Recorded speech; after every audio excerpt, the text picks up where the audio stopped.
வணக்கம் பிரதர். நிறைய நண்பர்கள் பார்த்தீங்கன்னா கேமிங் லேப்டாப் கேட்டீங்க நண்பா. இன்னைக்கு பார்த்தீங்கன்னா மொத்தம் ஒரு 4 குவான்டிட்டி வந்திருக்கு. பட் அதில் வந்து இப்போ பார்த்தீங்கன்னா ASUS TUF Gaming ப்ளஸ் பார்த்தீங்கன்னா HPல பார்த்தீங்கன்னா பெவிலியன்ல கேமிங் லேப்டாப் வந்திருக்கு. ஸோ இந்த ASUS TUF Gaming பார்த்தீங்கன்னா உங்களுக்கு லுக் லைக் பார்க்கறதுக்கு புது லேப்டாப் மாதிரியே இருக்குங்க. ரொம்ப நீட்டான கண்டிஷன். ஸோ இந்த லேப்டாப்போட டீட்டெயில் என்னங்கிறது பார்த்துடலாங்க. ஸோ இந்த லேப்டாப்போட ப்ரைஸ் பார்த்தீங்கன்னா நம்ம தரது 36,500 ரூபாய்க்கு தரான்பா. கீபோர்டு பார்த்தீங்கன்னா RGB கீபோர்டு பேக்லைட்டோட வந்துருங்க. 15.6 இன்ச் டிஸ்பிளே ரெசல்யூஷன் பார்த்தீங்கன்னா 144 ஹெர்ட்ஸுங்க. ஸோ லேப்டாப்போட மாடல் என்னன்னு காட்டுறேன். லேப்டாப்போட மாடல் பார்த்தீங்கன்னா ASUS TUF GAMINGF15 FX506LH மாடலுங்க. ஸோ பர்ஃபார்மன்ஸ் பார்த்துடலாங்க. ப்ராசர் பார்த்தீங்கன்னா இன்டெல் கோர் i5ல 10th ஜென்ரேஷன் H ப்ராசருங்க. 2.5 GHz ஸ்பீடு 4 கோர் ப்ராசரு.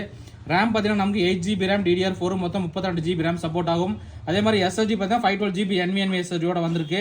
இதில் பார்த்தீங்கன்னா முக்கியமாக NVIDIA GeForce GTX 1650 graphics card பார்த்தீங்கன்னா டெடிகேட் கிராபிக்ஸ் கார்டு 4 GB வந்திருக்கு நண்பா. இந்த லேப்டாப்போட ப்ரைஸ் நம்ம தரது 36,500 ரூபாய்க்கு தரோம். இதில் ஒரு குவான்டிட்டி தான் வந்திருக்கு.